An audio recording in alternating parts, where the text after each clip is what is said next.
कल मुफ्ती सलमान अजहरी साहब को कोर्ट में पेश किया गया और कोर्ट में पेश करने के बाद पुलिस रिमांड पर उनको दे दिया गया। हालांकि जो पूरा वीडियो सामने आया है और उसमें जिस तरह की दलीलें उनके ज़रिए शुरू में दी गई थी कि किस कॉन्टेक्स्ट में ये बात कही गई थी, वो सारी चीज़ें उनकी स्पीच को सुनने के बाद आसानी से कोई भी समझ सकता है। लेकिन उसके बावजूद कोर्ट के ज़रिए जिस तरह से पुलिस को रिमांड दी गई है, तो आप उससे अंदाज़ा लगा सकते हैं कि क्या खेल पूरे देश में मुसलमानों के खिलाफ चल रहा है। इसी दरमियान दर्जनों वीडियो ऐसी सोशल मीडिया पर रोज आना सामने आ रही हैं जिसमें हिंदूवादी संगठन और हिंदूवादी संगठनों से जुड़े हुए काफी संख्या में लोग मुसलमानों के खिलाफ लगातार जहर उगल रहे हैं। मसाजिद को निशाना बनाने की बात कही जा रही है, मुसलमानों को सबक सिखाने, उनका नरसंहार करने की बात कही गई है। ये तमाम बातें न सिर्फ सोशल मीडिया पर मौजूद हैं, बल्कि कई चैनल्स भी बाकायदा उन सारी चीजों को चला रहे हैं और जिसको लेकर के मुसलमानों के जरिए सोशल मीडिया पर एक अभियान भी चलाया जा रहा है कि जब मुफ्ती साहब को सिर्फ इसलिए गिरफ्तार कर लिया जाता है कि वो एक शेर बोलते हैं और वो भी इजराइल के कॉन्टेक्स्ट में, लेकिन उसको जिस तरह से हिंदू अपने ऊपर को लेते हुए उसमें कंप्लेंट करते हैं और उसके बाद उनको गिरफ्तार कर लिया जाता है। और अब जिस तरह से उनको रिमांड पर लिया जा रहा है, तो रिमांड पर लेने की क्या जरूरत है, सारी चीजें मौजूद हैं। जिस वीडियो के आधार पर उनकी गिरफ्तारी हुई है वो वीडियो सोशल मीडिया में मौजूद है, तो अब और उनसे क्या चीज उगलवाना चाहते हैं। जाहिर सी बात है, जिस तरह से पीछे कई मुसलमानों को गिरफ्तार किया गया और जिसमें एक कारी गनी साहब को भी गिरफ्तार किया गया, जिनको 2 साल से अभी तक सलाखों के पीछे रखा गया है, उनके ऊपर तरह तरह के आरोप लगा करके धाराएं जो लगाई गई हैं उसमें जमानत जल्दी हो पाना नामुमकिन है। अभी एक मामला सामने आया है कि 16 साल बाद एक मुस्लिम युवक को ब्लास्ट के मामले में बरी किया गया है, उनको रिहा कर दिया गया है। तो ऐसा ही अक्सर मुसलमानों के साथ होता है। दिल्ली में जो दंगे हुए हैं उसमें भी आप देख रहे हैं। आज खालिद के मामले में हाई कोर्ट ने यह कहा है, दिल्ली हाई कोर्ट ने, कि सबूत दे पुलिस।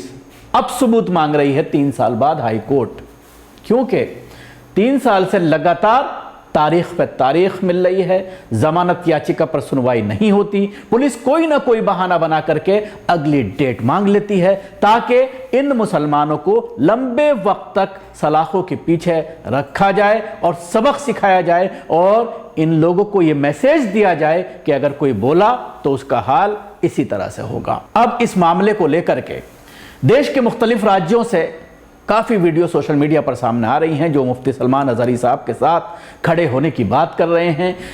न सिर्फ मुस्लिम बल्कि गैर मुस्लिम भी भारी संख्या में मुफ्ती साहब के साथ खड़े हुए हैं और अपना इजहार वो सोशल मीडिया पर सामने आकर के कर रहे हैं। एक वीडियो सामने आया है जिसमें मुफ्ती सलमान साहब के समर्थन में जमशेदपुर की जनता ने सड़कों पर उतरकर ज़बरदस्त विरोध प्रदर्शन किया है।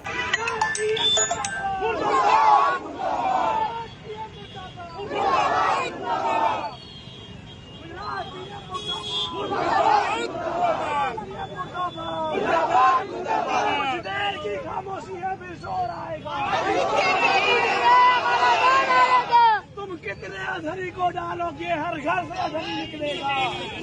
तुम कितने अजहरी डालोगे, तुम कितने अजहरी डालोगे,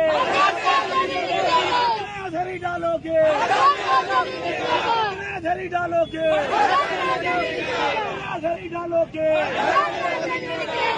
सीएम मुर्दाबाद, मुर्दाबाद, मुर्दाबाद। मोदी सरकार मुर्दाबाद, मुर्दाबाद, मुर्दाबाद। बीजेपी सरकार मुर्दाबाद, मुर्दाबाद, मुर्दाबाद। जिला प्रशासन मुर्दाबाद, मुर्दाबाद, मुर्दाबाद। जिला प्रशासन मुर्दाबाद, मुर्दाबाद, मुर्दाबाद। महाराष्ट्र सीएम मुर्दाबाद, मुर्दाबाद, मुर्दाबाद, मुर्दाबाद, मुर्दाबाद, मुर्दाबाद। मोदी सरकार मुर्दाबाद, मुर्दाबाद, मुर्दाबाद। महाराष्ट्र सीएम मुर्दाबाद, मुर्दाबाद, मुर्दाबाद। गुजरात सीएम मुर्दाबाद, मुर्दाबाद, मुर्दाबाद। नरेंद्र पटेल मुर्दाबाद, मुर्दाबाद, मुर्दाबाद। नरेंद्र पटेल मुर्दाबाद, मुर्दाबाद, मुर्दाबाद। सलमान अजहरी जिंदाबाद, जिंदाबाद, जिंदाबाद। सलमान अजहरी जिंदाबाद, जिंदाबाद, जिंदाबाद। कुछ देर की खामोशी है फिर शोर आएगा।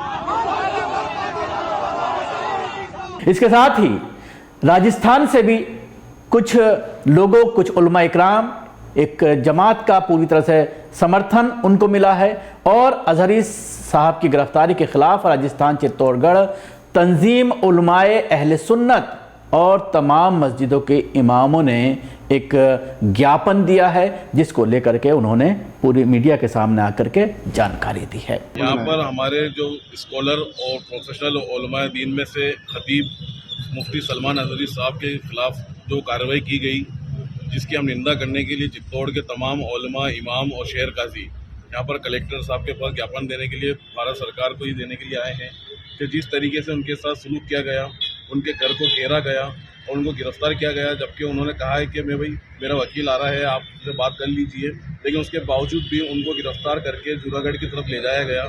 तो ये कौन सा तरीका रहा। और दूसरी बात ये कि जो लीड स्पीच के ताल्लुक से उनके लिए ताल्लुक से कहा जा रहा है, तो क्या इससे पहले हिंदुस्तान में लीड स्पीच किसी राजनेता ने नहीं दी? अगर उन्होंने कहा भी है तो उन्होंने कुछ गलत नहीं कहा। और दूसरी बात, उन्होंने हिंदुस्तान की गंगा जमुना तहजीब को एक जोड़ करते हुए उन्होंने ये बात कही थी कि आज जो गैर ममालिक के अंदर जो बातें चल रही है, फिलिस्तीन वगैरह में जो हमले दंगे हो रहे हैं, उसके खिलाफ उन्होंने बोला। उन्होंने हमारे हिंदुस्तान के खिलाफ नहीं बोला। आप उनकी लीड स्पीच को तोड़ मरोड़ करके, उनकी बातों को घुमा फिरा करके एक ऐसा मुद्दा बना करके उनको गिरफ्तार किया गया। तो क्या ये हक रखता है हिंदुस्तान का संविधान कि एक स्कॉलर को, एक बड़े सूफी संत को इस तरह से गिरफ्तार करके लेकर जाया जाए? इतने बड़े राजनेताओं ने जो लीड स्पीचें दी है कि उनके खिलाफ कोई कार्रवाई की गई, इससे कब जांच की जा रही है।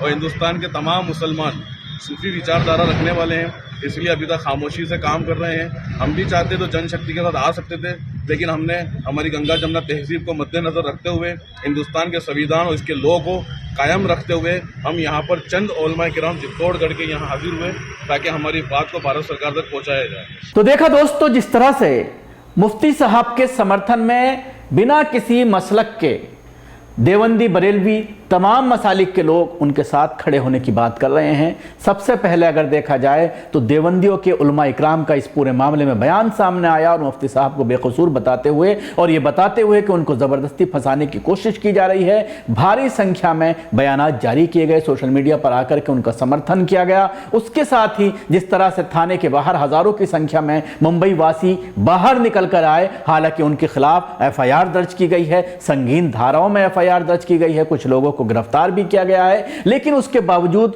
बाहर तो आए, निकले तो अपनी आवाज तो पहुंचाई सरकार तक। और एक बड़ी खबर बनी कि किस तरह से मुफ्ती साहब के समर्थन में भीड़ इकट्ठा हो गई, क्योंकि लोगों को लगा कि इस नाइंसाफी के लिए अगर आज भी हम सड़कों पर नहीं निकले, आज भी अगर हम अपने घरों से बाहर नहीं निकले, तो यह आग हमारे घर तक पहुंच जाएगी। और एक दीनी और अखुव्वत का एक सबूत देते हुए लोग सड़कों पर उतरे। हालांकि अंजाम चाहे कुछ भी हो, उसको देखते हुए, क्योंकि ये लोकतांत्रिक हक है, आप सड़कों पर उतर सकते हैं। जिस तरह से मुफ्ती साहब ने माइक से लोगों से संबोधन करते हुए यह कहा कि कानून को अपना काम करने दीजिए, कोई हंगामा ना करे, कोई कानून को अपने हाथ में ना ले, शांतिपूर्ण तरीके से आप अपने घरों को चले जाएं, ये गुजारिश मुफ्ती साहब के जरिए की गई। हालांकि लोग वहां पर जब तक खड़े रहे, जब तक कि गुजरात पुलिस उनको ट्रांजिट रिमांड पर पेश करने के बाद गुजरात लेकर के नहीं चली गई।